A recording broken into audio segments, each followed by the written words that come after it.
家好，欢迎来到 Learn Chinese on the Go。今天我们来聊一聊介绍家人，谁是谁。小美，你有没有过那种情况？什么情况啊？快说说看。就是第一次见人叫错了称呼。哎呀，这太常见了吧？我有一次把我朋友的叔叔叫成了大爷，特别尴尬。大爷，哈哈，那辈分错大了。是啊，瞬间大家都笑了。想象一下，对方的表情多精彩。对，所以今天我们就聊聊这个。介绍家人，谁是谁，怎么叫？这可是个大学问，尤其在中国。是的，你知道吗？光哥哥、姐姐就有好多说法。是啊，大伯、二叔、舅舅、姑姑，每次都让我头大，太多了。哈哈，特别是第一次去女友家，要是叫错了，印象可不好。对，得提前做好功课才行。比如说，妈妈那边的亲戚和爸爸这边的完全不一样。妈妈的兄弟是舅舅，姐妹是姨妈或阿姨。爸爸的兄弟呢，叫伯伯或者叔叔，看年龄。姐妹就是姑姑，是吧？没错，还得看排行老大老二。天呐，真是够复杂的。所以了解这些很重要啊。是为了表达尊重，对吗？对极了，这体现了我们的文化。那朋友之间怎么介绍家人呢？通常会说这是我爸爸妈妈，很简单直接。如果是表哥表姐这种呢？可以直接说我表哥李明，或者我表姐王芳加名字。这样就清楚多了，不至于乱。还有很多地方叫法有区别。哦，地域差异也会影响吗？当然，有些地方叫姑妈，有些地方叫姑姑，都对。这就考验我们的听力啦。哈哈，也考验我们的细心。我觉得介绍家人不光是称呼，更是传递一种亲情和关系。对，知道谁是谁很重要。下次我们聊聊具体称呼的细节。比如年龄大小怎么区分呢？是个好问题。今天先到这里。对啊，亲戚称呼里年龄真的挺重要。是的，你说的很对，不能乱了辈分。比如，我听过大表哥、二表姐。没错，这表示他们在同辈中的排行。那是不是所有亲戚都这样排呢？不完全是，直系亲属更看重。比如大舅、小姨这些。啊，原来还有大舅和小姨。是的，舅舅和阿姨的兄弟姐妹排行。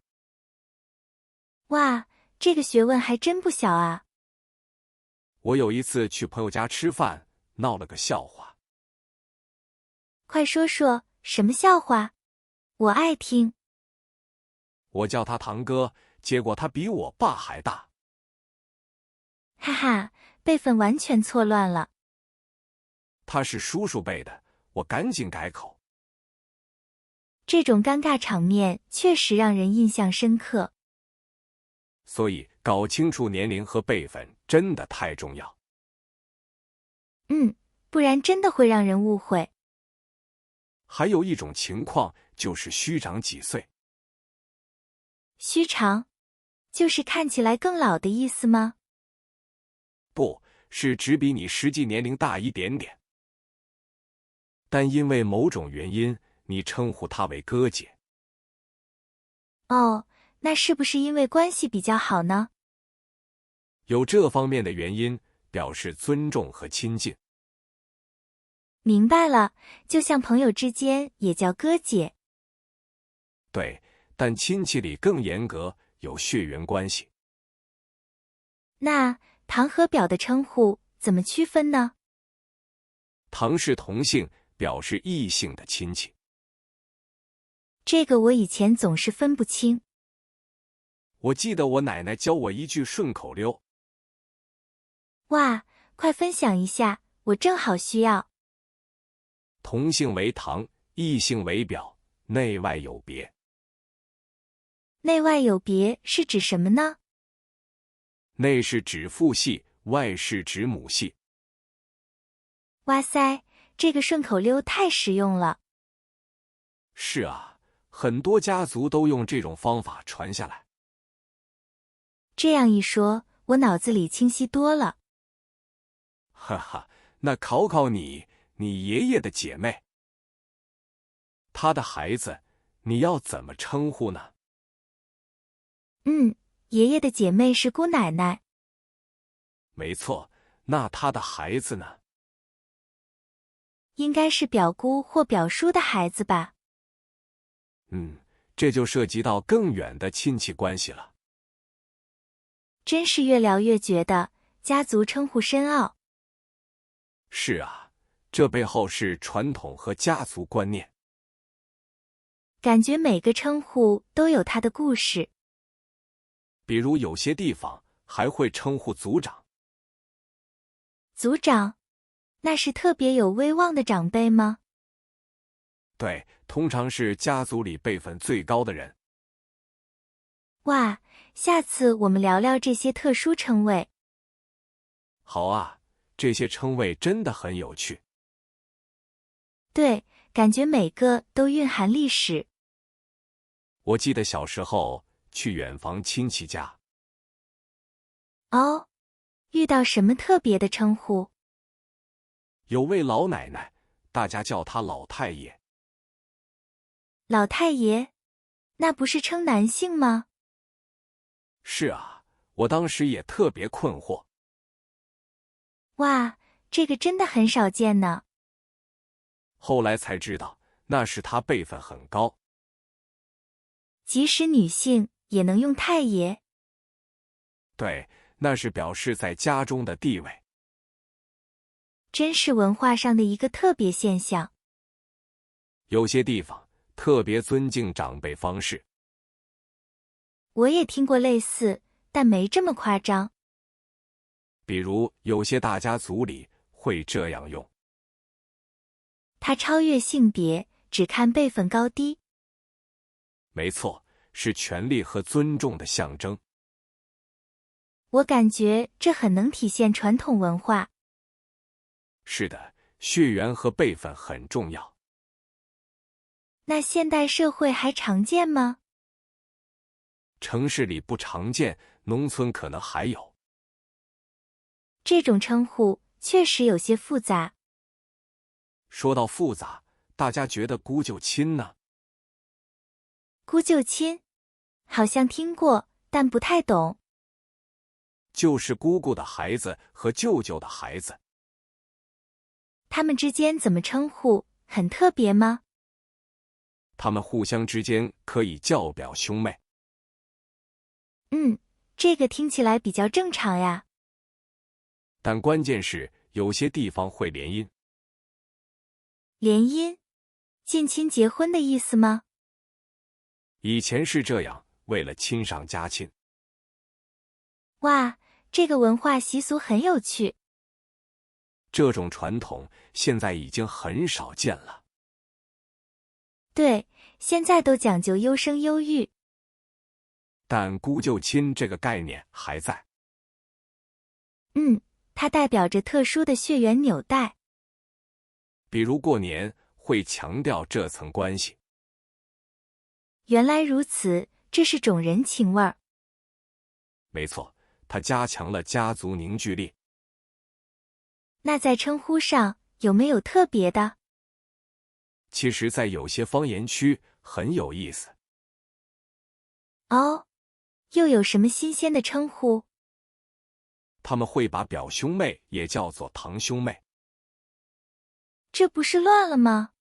区分不清楚啊。所以称呼有时也因地而异。哈哈，这简直是挑战智力。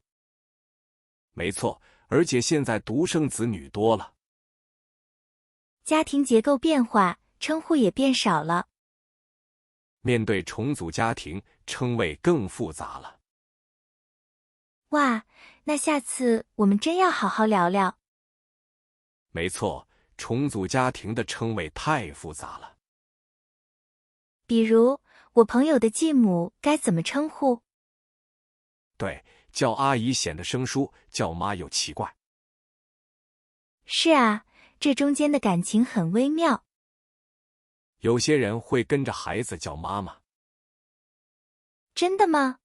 那孩子心里不别扭吗？关键是看家庭成员如何接受。这需要时间去磨合。还有，领养的孩子称谓也有讲究。哦，是直接叫爸妈吗？大部分是，但有时会加上养字。养父、养母听起来有点距离感。没错，所以很多人就直接叫爸妈。这才是真正的一家人，对吧？当然，血缘之外的爱更可贵。我听说过一个有趣的故事。快说说，什么故事？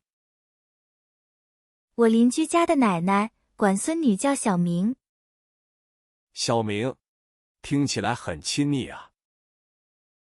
但她对外却说那是我的大孙女。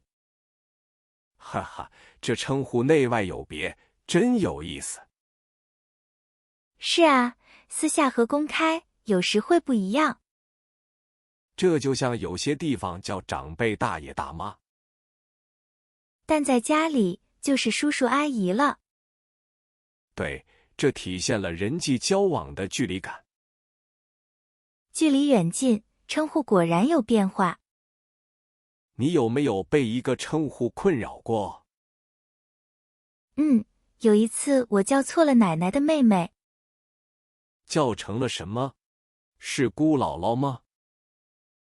我叫成了姨奶奶，结果被纠正了。哈哈，差之毫厘，谬以千里啊！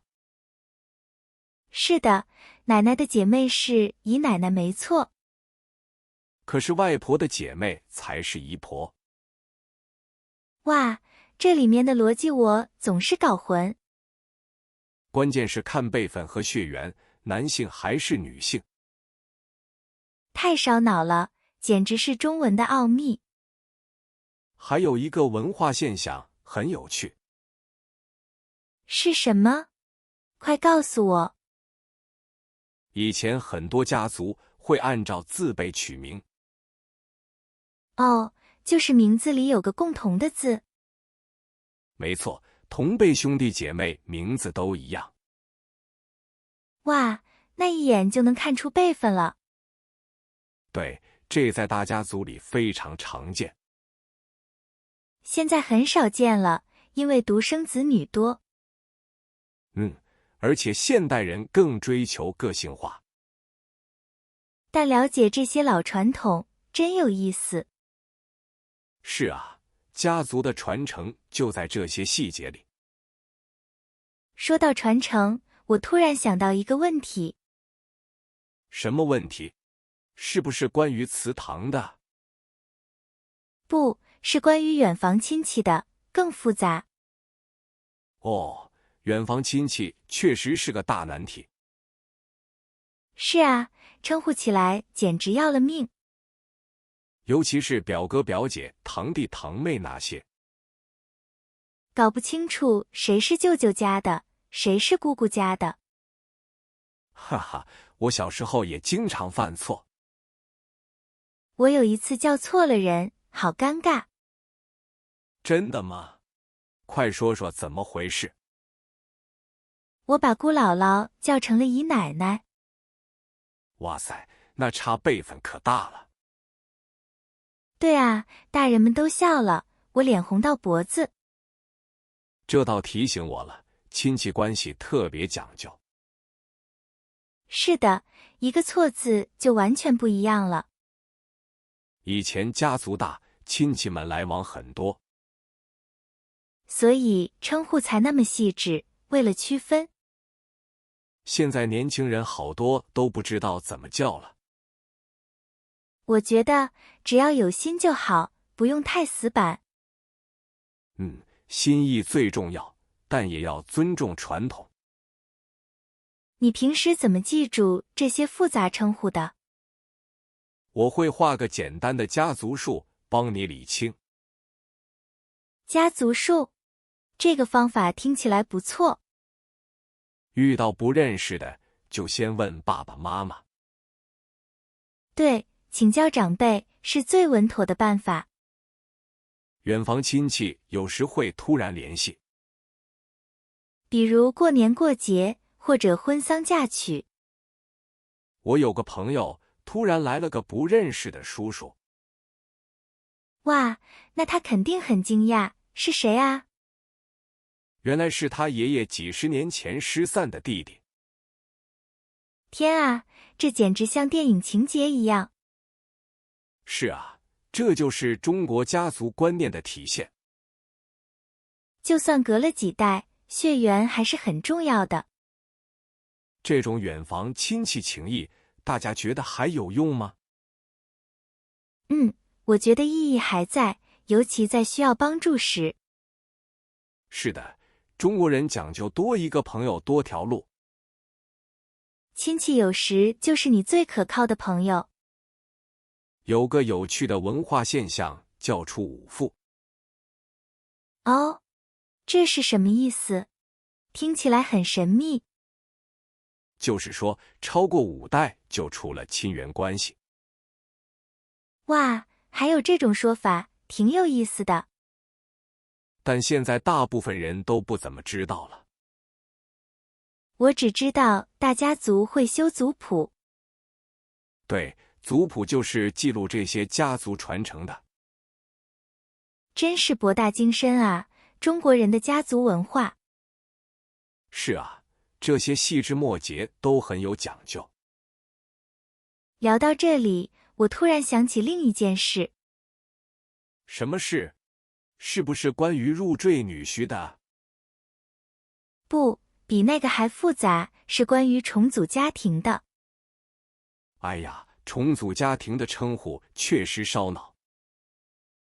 下次我们好好聊聊这个挑战吧。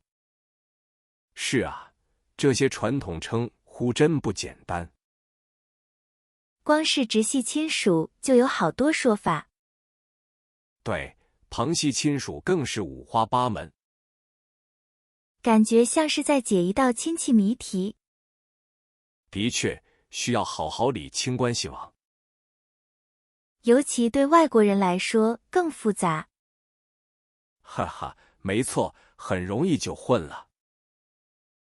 比如舅舅和叔叔就完全不同。还有姑姑和阿姨要分得清。连姓氏在其中也扮演角色呢。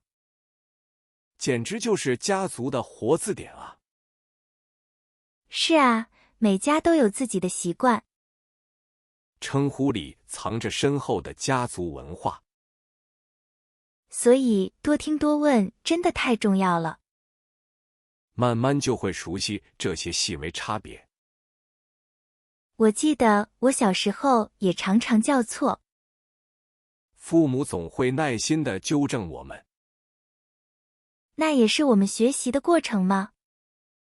是的，这是家庭教育的一部分。今天我们真的聊得很深入。我也觉得非常有意思和充实。比如出五父这个概念。确实让人眼前一亮，长知识了。还有族谱的历史和它的意义，这些都展示了中华的传承。对，是我们文化的重要组成。小美，今天你最大的感悟是什么？我觉得亲属称谓真是门艺术啊。说得太对了，每个称谓都有故事，让人更了解复杂的人际网络。听完这期，我也想去问问家人，问问家里的那些家族小故事。对，和长辈聊聊家族的记忆，相信会很有趣，也很有收获的。今天时间过得真快，要说再见了。是啊，一下子就聊了这么久了。感谢小美今天的精彩分享。大明，你今天也带来了很多干货，希望听众朋友们也都有收获。相信大家对家族称呼更理解了。今天我们探讨了家族的传承和意义，也体会到称谓中蕴含的深厚文化。真是学无止境，越学越有趣。对这些称呼，大家有没有觉得烧脑？或者你们有什么独特的记忆方法吗？